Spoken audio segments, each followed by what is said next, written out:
Սասնա ծռեր զինված խմբավորման գործողությունը ծայրահեղ քայլ էր, ըստ իրավապաշտպանների այդ ցույց տվեց, որ մեր երկրում քաղաքացիները կորցրել են բարեփոխումների հույսը։ Քաղաքակիրթ երկրներում այսպիսի բանը դժվար է պատկերացնել, եւ եթե այդպիսի բան լինի,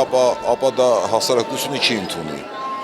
Զարմանալի չէր, որ բավական մեծ աջակցություն ստացավ Սասնա ծռերի ապստամբության փորձը, սակայն իշխանությունները կարողացան իհարկե այն մարել։ ՊՊՑ գնդի մոտ հավաքված բազմաթիվ մարդիկ հույս ունեին, որ իշխանությունը այս իրավիճակից դասեր կքաղի ու կգնա բարեփոխումների։ Իշխանությունը դասեր քաղեց, բայց գնաց հակառակ ուղղությամբ։ Թույլ չտալ որևէ աննացանդության կետ, ջախջախել եւ ստանալ բացարձակ մեծամասնություն դեռ մի բան էլ ավելին։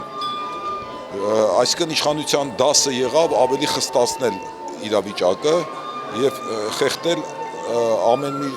բանի ընդդիմության փորձ։ Ինչքան էլ որ զինված ապստամբության քայլին Սասնա ծռերի անդամները գնացին ճարահատյալ, բայց դա միակ ու լավագույն տարբերակը չէր, կարծում է փաստաբան Արա Ղազարյանը։ Անսպասելի էր, որ շատերը փաստորեն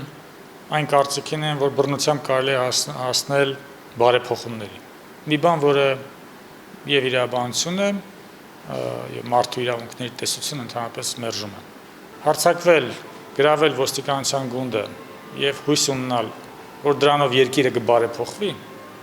ես գտնում եմ, որ դա փակուղի է։ Սասնա ծռերի գործը հասել է դատարան, բայց ըստ էության այն դեռ չի կայացել։ Գործով արդար դատավարություն շատերը չեն ակնկալում։ Ցավալի է, որ դատական process-ի հենց սկզբում վատ վերաբերմունքի դեպքեր տեղի ունեցան եւ դեպքերը տեղի ունեցան դատարանի դահլիճում,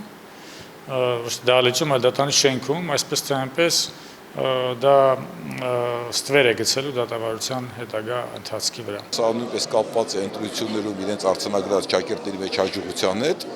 որ արդեն նրանք համարում են, որ միևնույն է արդեն հպատակված է հասարակությունը եւ պետք է նաեւ ի ցույց դնել այն մարդկանց, որոնք կփորձեն ընդդիմանալ, թե ինչպիսի վիճակ կստի։ Մենք կարող ենք նաեւ դատարանում մարդկանց հետ հաշվառդար տեսնել։ Իդեպ այսօր ոստիկանության բարեկապահական ծառայության գնդի տարածքում հուշաքար հուշարձան է բացվել ի պատիվ 1 տարի առաջ գնդի տարածքում զոհված 3 ոստիկանների։